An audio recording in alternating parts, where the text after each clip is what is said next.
Olá, querida e amada torcida vascaína! Sejam muito bem-vindos aqui ao canal Resenha Vasco. Aqui você tem informações do Vasco de uma forma diferente.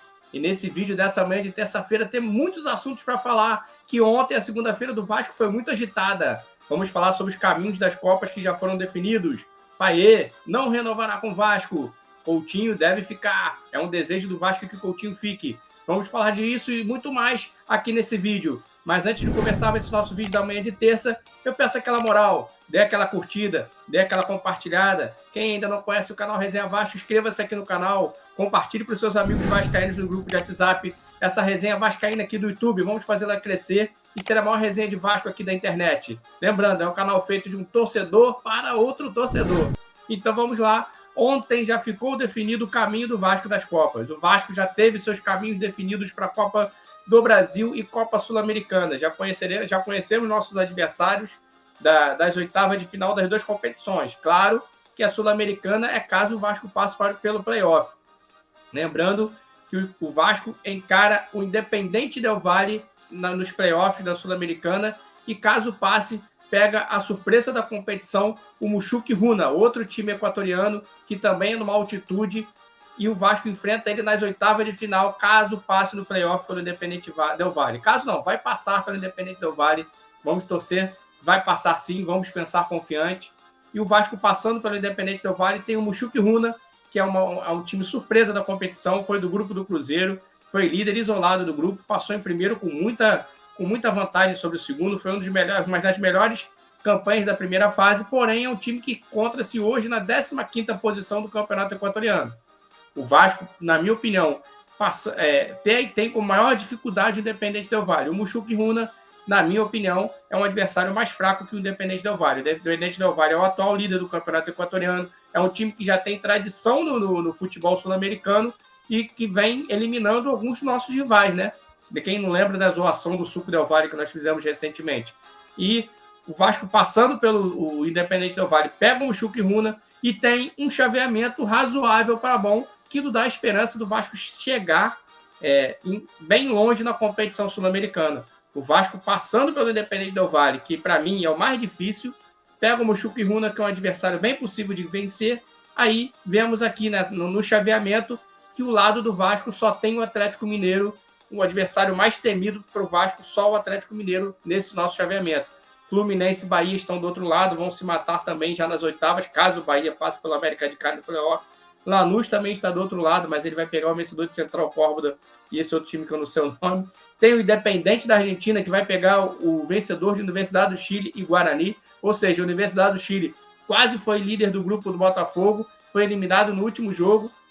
E ainda tem o Grêmio no outro lado, o Grêmio e Aliança Lima do Peru, um jogo difícil para o Grêmio também, mas aí se passar, eles pegam a Universidade do Equador, que já não é um adversário tão difícil.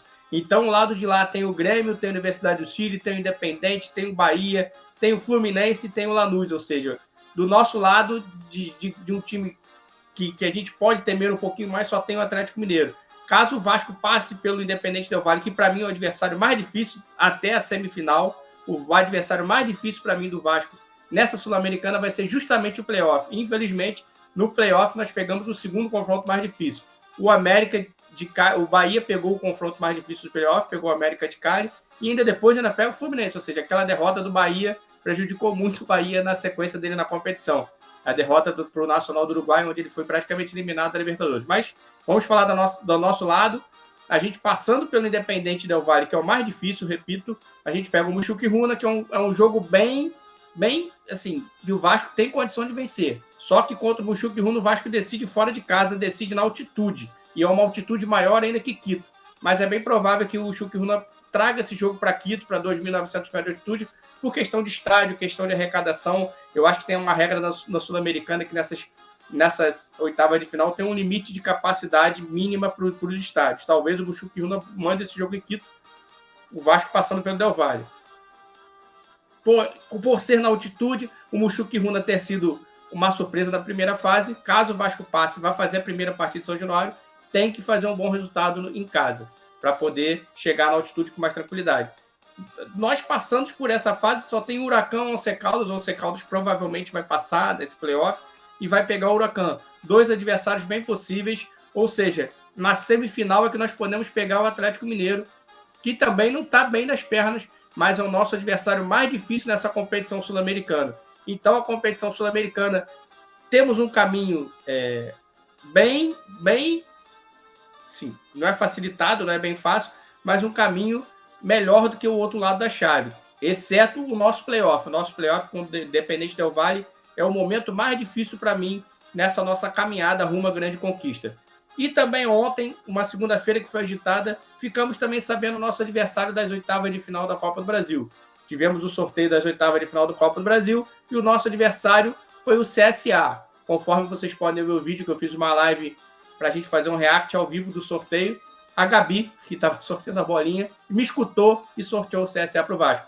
Obviamente que a gente comenta que o CSA é o adversário de todos que tinham lá, que estávamos todos no mesmo pote. Era o adversário que todos queriam pegar nesse sentido de ser um time de terceira divisão, está na 6ª colocação da terceira divisão, mas é um time tradicional do Nordeste, é um gigante do futebol alagoano, o Vasco tem que entrar ligado contra o CSA, e nos sorteios do mando também o Vasco ainda deu sorte de novo, que vai decidir em São Januário. O Vasco fará a primeira partida contra o CSA no dia 30 de julho, que é a data base da Copa do Brasil, fará a primeira partida lá em Alagoas, e a segunda partida dia 6 de agosto. Isso tudo é data base, isso tudo a CBF pode alterar, conforme o andamento, já que ainda faltam quase 2 meses para essa fase de oitava de final da Copa do Brasil. Então, o adversário do Vasco é o CSA, é um time de terceira divisão que está em 6º colocado na terceira divisão, mas é um gigante do futebol nordestino, é um gigante do futebol alagoano, é um time que eliminou o Grêmio na outra fase, então o Vasco tem que entrar ligado. De todos que estavam no pote, o CSA e o Retrô eram o que todos queriam para esse confronto na Copa do Brasil, e o Vasco conseguiu pegar o CSA, teve um sorteio legal. Lembrando, vai ter Flamengo e Atlético Mineiro, são confrontos Botafogo Internacional, se eu não me engano, e o Vasco pegou o CSA.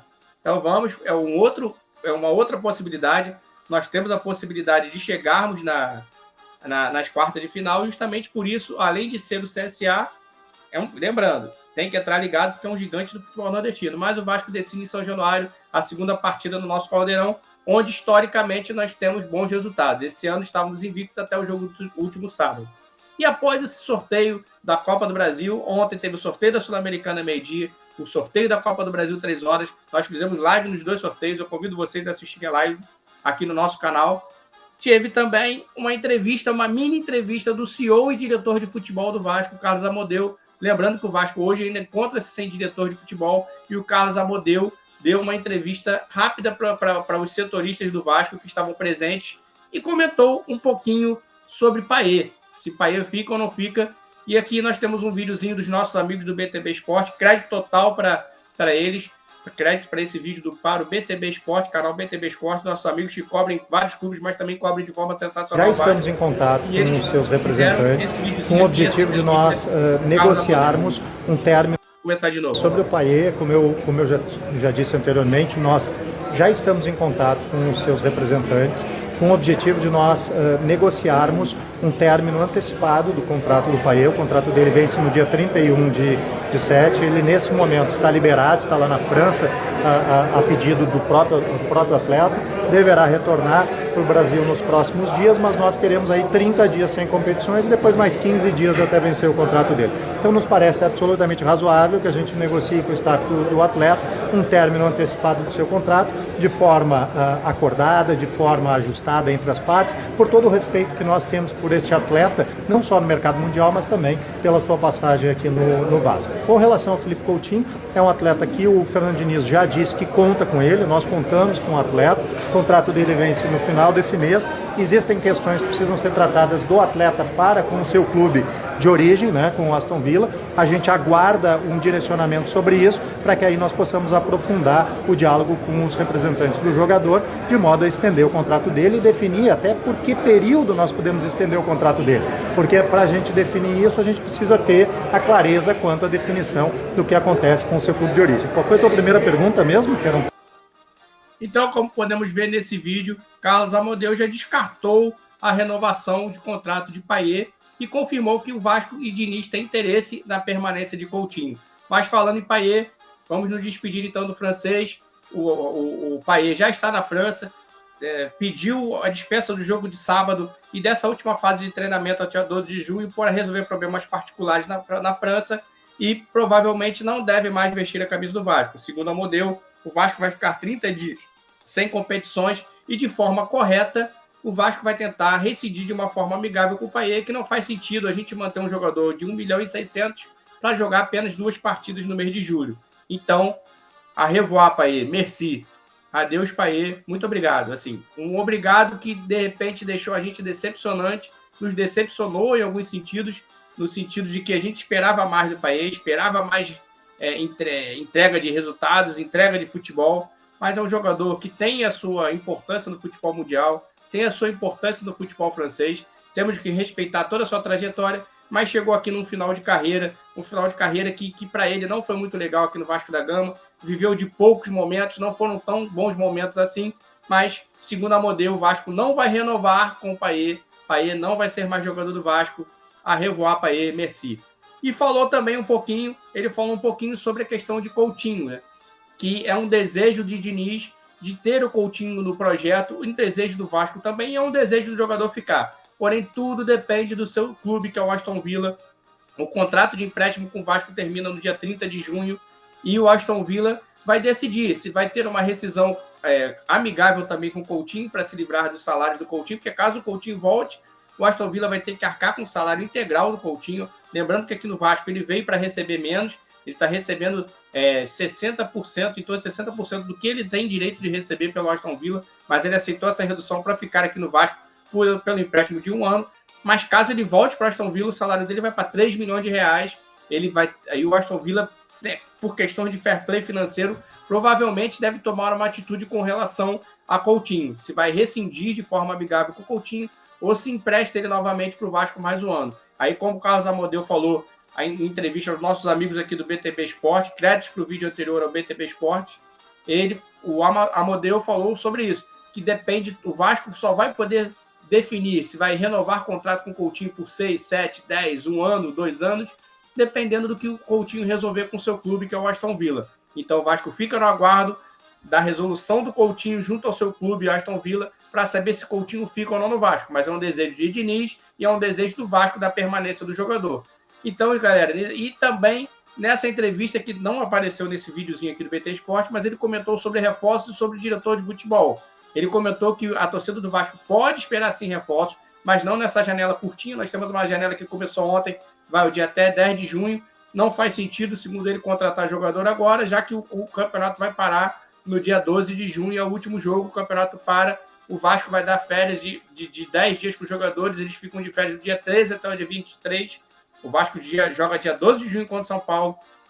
Dia 13, os jogadores já estão de folga e ficarão de folga até o dia 23, quando se representam no dia 23. Aí sim, a partir do dia 23 de junho, que nós já temos uma outra janela aberta que vai até agosto, aí sim, a janela vai abrir dia 10 de julho. Mas como o campeonato só retorna dia 13 de julho, esses jogadores já podem treinar no Vasco, claro. Só vão ser inscritos no dia 10 de julho, quando o dia 13 o Vasco já joga contra o Botafogo.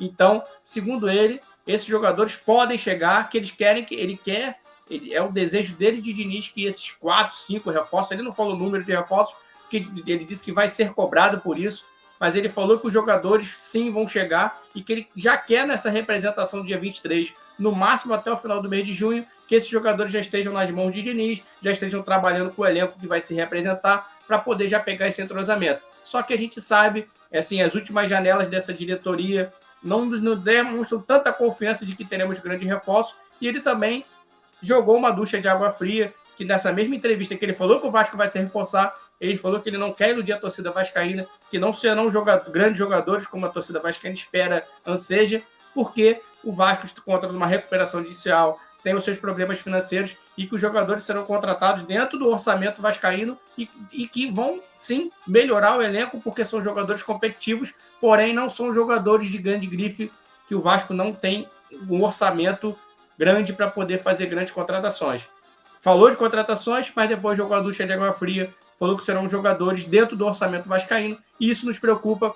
Na live de ontem eu falei a respeito disso. Eu acho que assim, o Vasco tem que mudar a forma de trabalhar na questão de contratações. Nas últimas 2 janelas deu errado. Então, se você está trabalhando errado, você tem que mudar para acertar. E dessa vez, eu acho que eles têm que visar um pouquinho o mercado interno, visar o mercado brasileiro, de jogadores brasileiros, tentar buscar jogadores que estejam embaixo nos seus clubes, principalmente da primeira divisão, os grandes clubes, e tentar trazer esses jogadores para reforçar o elenco. Já que não temos esse dinheiro para trazer grandes jogadores, como ele falou, tentar buscar jogadores em baixa em times como Palmeiras, Atlético Mineiro, Flamengo, Fluminense, tentar pegar jogadores em baixa nesses elencos, que possam vir e reforçar, pelo menos na parte física e competitiva, esse time, que é um time que carece muito de intensidade, de volume de jogo, de jogadores que se entregam, de jogadores com pensamentos vencedores.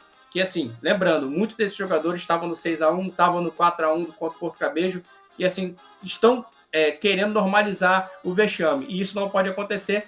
Tem que ter essa mudança no elenco vascaíno, principalmente de peças, principalmente de jogadores. Diniz já está tentando mudar isso, mudar esse pensamento, mas só que carece de mais jogadores para a mudança desse pensamento derrotista que muitos jogadores do Vasco já têm. E ele falou também sobre o diretor de futebol, que o Vasco já tem um diretor de futebol mais ou menos engatilhado, que ele quer, até o final dessa semana, apresentar o diretor de futebol, que foi um processo seletivo que o Vasco fez, recebeu currículos e de forma muito técnica analisou o currículo de todos que se ofereceram ao Vasco e que ele pretende encerrar essa negociação e apresentar o diretor de futebol novo até o final dessa semana. Ele pretende, é uma expectativa, mas ele não confirmou se vai ser ou não. Então, galera, eu desejo a todos aqui um bom dia, uma boa terça-feira, uma terça-feira agitada, né? Uma segunda-feira agitada do Vasco. Vamos ver como é que vai ser a terça-feira de hoje. Se tiver alguma agitação, faremos um vídeo aqui para falar sobre as novidades. De noite, vamos fazer uma livezinha para a gente conversar sobre Vasco. Desejo a todos um bom dia. Por favor, curta, compartilha esse vídeo aqui para os vascaínos. Inscrevam-se no canal. Ajuda aqui o vascaíno a fazer essa crescer. Saudações vascaínos e bom dia.